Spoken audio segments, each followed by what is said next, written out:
सपनों को उड़ान देने की जंग। बहुत ही खूबसूरत सी शाम थी।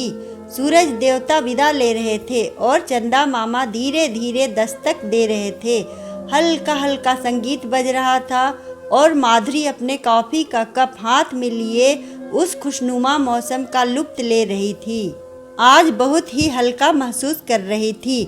ऐसा लग रहा था ये सुकून भरी शाम यही थम जाए। माधुरी कल ही अपने प्रिंसिपल पद के कार्यकाल से रिटायर हुई थी।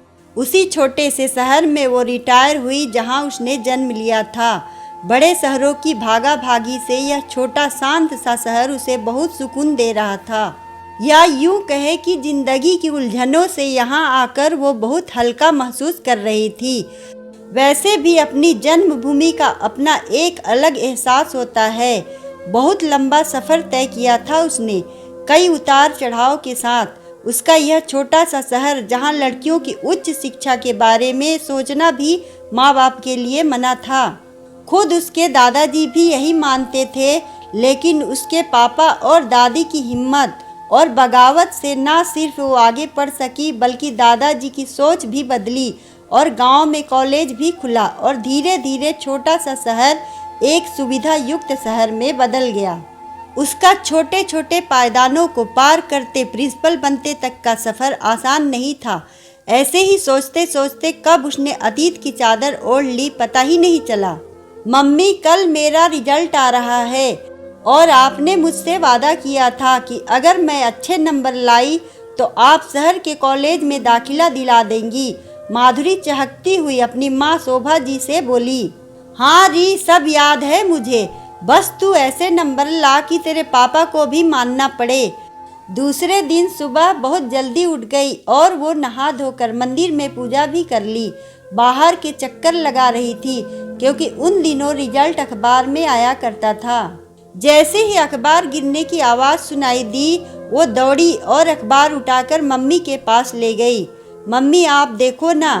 अरे मुझे कहाँ इतनी जल्दी मिलेगा, भगवान का नाम लेकर तू ही देख, मैं तेरे पास ही हूँ। उसने डरते डरते अखबार खोला। बीच के पेपर पूरे रिजल्ट के नंबरों से भरे थे। उसकी नज़रें अपने वाले सीरियल नंबर को ढूंढने में लग गई, लेकिन यह क्या, उसका रोल नंबर नहीं मिला उसे। वो तो रुआसी सी हो गई, आंखों में पानी भर आया, लेकिन उसे अपने पर भरोसा था। पेपर भी बहुत अच्छे हुए थे। उसने फिर से आंखें मसली और देखने लगी। मम्मी भी उसके साथ देख रही थी। तभी मम्मी बोली, यह तेरा नाम है ना, रोल नंबर तो मिला। उसने एकदम से देखा, मेरिट लिस्ट में चौथे स्थान पर नाम उसका ही था, माधुरी भाटी। उसने फटाफट रोल नंबर देखा तो वो उसी का था। बाप रे, कितनी जोर से चिल्लाई थी वो। पापा, दादी, दादाजी और छोटी बहन मेघा सभी कैसे भागकर आए। अरे क्या हो गया, क्यों सुबह सुबह हाका लगा रही है? दादाजी, दादी, पापा, मैं मेरिट में आई हूँ, चौथे स्थान पर। यह देखिए मेरा नाम और रोल नंबर। पापा और दादी जहाँ बहुत खुश थे, वहीं दादाजी ज़्यादा खुश नहीं हुए, बल्कि और ऐलान कर दिया, सुबोध, बस अब तक मन की करके तूने छोरी को पढ़ा लिया, अब उसके हाथ पीले करने की तैयारी कर। सुनते ही दिमाग जैसे सुन्न ही हो गया। वो तो मम्मी ने संभाल लिया और मुझे हाथ पकड़कर कमरे में ले गई। कमरे में जाते ही कितनी जोर जोर से रोई थी मैं। तभी दादी आई और गले लगाकर चुप किया। बोली, सुबोध, अब पानी सिर के ऊपर चले जाएगा। मैं छोरी की जिंदगी यूं बर्बाद ना होने दूंगी। कुछ तो हमें मिलकर सोचना होगा। माँ, चिंता ना कर, हम अपनी बच्ची को पढ़ाएंगे और देखना एक दिन यह खुद बाबूजी को गर्व महसूस करवावेगी। पापा बोले। दूसरे दिन भी फोन पर बधाइयों का सिलसिला जारी था। तभी दादाजी ने पापा को बुलाया। सुबोध, इधर आओ, कुछ बात करनी है। पापा जब दादाजी के कमरे से निकले तो कुछ बुझे बुझे शायद दादी को समझ आ गया था। वो उसे लेकर कमरे में गई और उनकी जो भी बात हुई बस इतना था कि पापा और दादी खुश नजर आ रहे थे। पापा ने आते ही मम्मी को बोला, शोभा, माधुरी और मेघा का सामान तैयार कर दो। 10-12 दिन अपने रमेश मामा के यहाँ जाएंगी। मम्मी ने थोड़ा आश्चर्य से देखा, लेकिन पापा ने शायद कोई इशारा किया। कुछ भी हो, कितनी खुशी थी हम दोनों बहनें नानी के घर जाने से।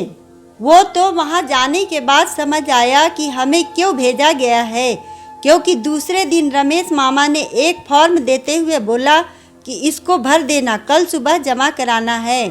रमेश मामा, सुधा मामी, उनका लड़का सुकेश और जो मेघा की हम उम्र था और नानी शहर में रहते थे। जब फार्म पर नज़र पड़ी तो खुशी से उछल पड़ी, क्योंकि फार्म शहर के सबसे नामी कॉलेज का था। मामा ने मुझे आश्चर्य से देखा तो झट से बोले, अरे तू क्यों आश्चर्य में पड़ गई बेटा, मेरिट में आई है, कॉलेज वाले आरती उतार के एडमिशन देंगे। मेघा झट से बोली, अब तो मुझे भी अच्छे नंबर लाने हैं और दीदी के कॉलेज में ही पढ़ना है। कॉलेज में एडमिशन होते ही मम्मी ने गांव बुला लिया, क्योंकि मेरी सारी तैयारी जो करनी थी। गांव पहुंची तो देखा दादाजी तो ठीक से बात ही नहीं कर रहे थे। जब दादी से कारण जानना चाहा तो बोली, जब से पता चला है तेरा शहर में कॉलेज में दाखिला हो गया, तब से गुस्से में है और हमसे भी बात नहीं कर रहे। लेकिन तू चिंता ना कर, तुझे यह साबित करना है कि हमने तुझे आगे पढ़ाकर कोई गलती नहीं करी। तुझे अपनी छोटी बहन और इस गांव की उन सभी लड़कियों के लिए एक उदाहरण प्रस्तुत करना है। जैसे हमने तेरे हौसलों को रंग दिया, तुझे भी बाकी लड़कियों के सपनों को उड़ान देनी होगी। कॉलेज में पहला कदम रखते ही ठान लिया था कि अब पीछे नहीं देखना। कॉलेज से आगे यूनिवर्सिटी, फिर पीएचडी और वो शुभ दिन जब उसी कॉलेज में अंग्रेजी व्याख्याता के रूप में पोस्टिंग। इन सालों में मेघा भी एक एक क्लास बढ़ते हुए आज उसी मुकाम पर जब दूसरे दिन उसका रिजल्ट आने वाला था, खुद उसे एक अजीब सी घबराहट थी।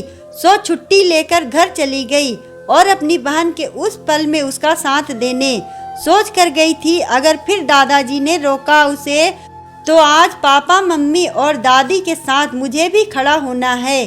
रात को ही मेघा ने बोल दिया कि दीदी आप ही देख कर आना रिजल्ट।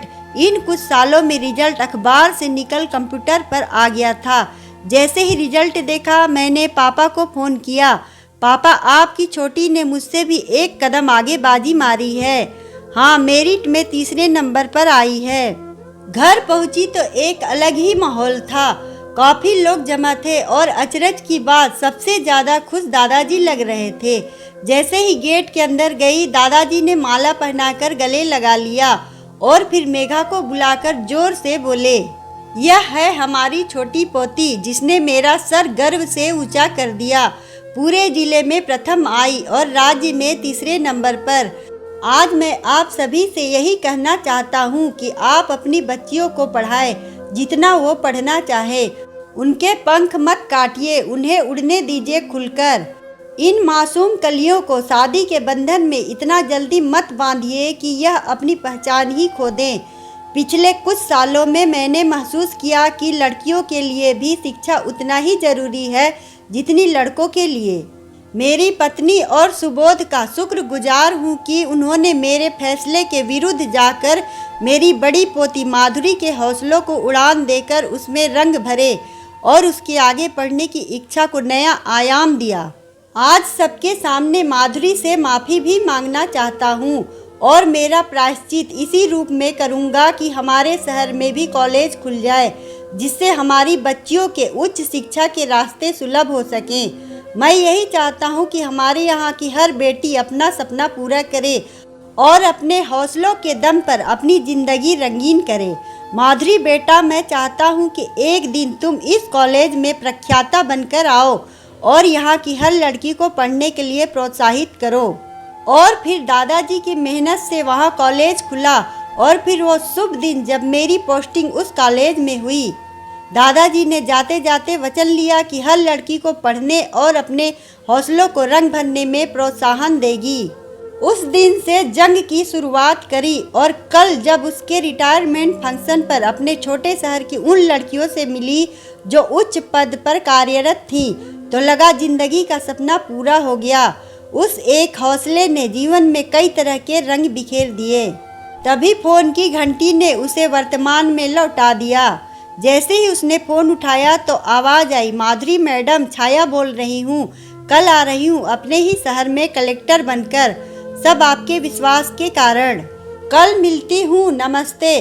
सुनते ही ऐसा लगा जैसे जिस जंग की शुरुआत करी थी अब उसमें कड़ियाँ जुड़ रही है और वो दिन दूर नहीं जब कोई लड़की सपने देखने के लिए हिचकिचाएगी नहीं, क्योंकि उसके सपनों को, उसके हौसलों को रंग देने के लिए बहुत से हाथ उसके साथ होंगे।